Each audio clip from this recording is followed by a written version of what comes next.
शिंदेच्या आमदारांच्या सुरक्षेत कपात. फडणवीस शिंदेमध्ये कोल्ड वॉर. शिंदेचाही ठाकरे करणार. महायुतीत मुख्यमंत्री देवेंद्र फडणवीस आणि उपमुख्यमंत्री एकनाथ शिंदेंच्यात कुरघोडीचं राजकारण रंगलेलं असताना त्यात आणखी एका निर्णयानं भर पडली आहे. फडणवीसांनी शिंदेच्या नेत्यांच्या आणि आमदारांच्या सुरक्षेत कपात करण्याचा निर्णय घेतलाय. त्यामुळे शिंदे फडणवीसांच्या वादाचा नवा अंक सुरू होण्याची शक्यता आहे. शिंदे गटानं मात्र सावध भूमिका घेत थेट बोलणं टाळलंय, तर राऊतांनी सुरक्षेवरून सरकारची खिल्ली उडवली आहे. सिक्युरिटी कोणाला किती द्यावी हा निर्णय गृह विभागाची एक समिती करत असते.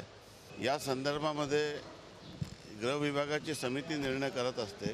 शेवटी याचं मूल्यमापन आणि गुणवत्तेवर निर्णय गृह विभाग करत असते आणि त्यांनी जो निर्णय घेतलेला असतो तो निर्णय योग्यच असतो असं समजण्यास हरकत नाही. मला YZ वगैरे का माहिती नाही, पण त्यांनी या राज्यामध्ये YZ करून टाकलेली आहे आणि हे वेड्यांचं सरकार आहे. वेळ लागला आहे लोकांना. ही वेड्यांची जत्रा आहे मंत्रालयामध्ये.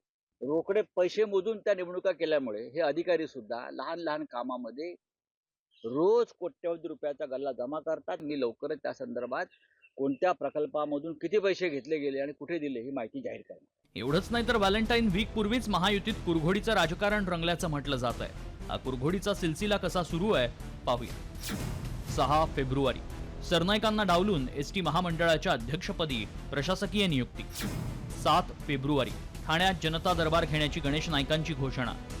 9 फेब्रुवारी आपत्ती व्यवस्थापन समितीतून आधी शिंदेंना वगळलं, वादानंतर त्यांची नियुक्ती.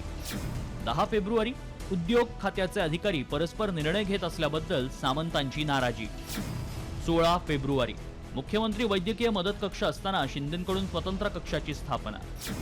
17 फेब्रुवारी मुख्यमंत्र्यांपाठोपाठ शिंदेंकडून उद्योग विभागाचा आढावा. हे असं असलं तरी शिंदे आणि फडणवीसांनी कोल्ड वॉरच्या चर्चा फेटाळल्या.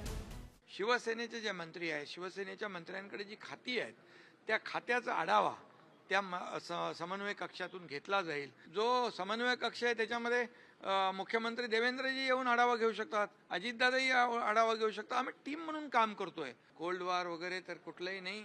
आमचं सगळं थंडा थंडा कुलकुल आहे. याच्यात काही चुकीचं नाही. मी देखील उपमुख्यमंत्री असताना एक वैद्यकीय कक्ष चालवायचो. वैद्यकीय कक्ष याकरता आपण चालवतो की त्यातनं काही कोऑर्डिनेशन करता आलं पाहिजे. मुख्यमंत्री असेल, उपमुख्यमंत्री असेल, यांच्याकडे केसेस येत असतात. त्यामुळे उपमुख्यमंत्री यांनी जर वैद्यकीय कक्ष सुरू केला असेल त्यात काही गैर नाही. महायुती सत्तेत आल्यापासून रुसवे फुगवे आणि नाराजी नाट्य सुरूच आहे. एवढंच नाही तर दोन्ही पक्षांकडून एकमेकांवर कुरघोडीची एकही संधी सोडली जात नाही. त्यामुळे व्हॅलेंटाईन वीक मध्ये उफाळून आलेला वाद महायुतीला ब्रेकअप पर्यंत जाणार का आणि शिंदेंचा ठाकरे करणार का याकडेच लक्ष लागलंय. ब्युरो रिपोर्ट, साम टीव्ही.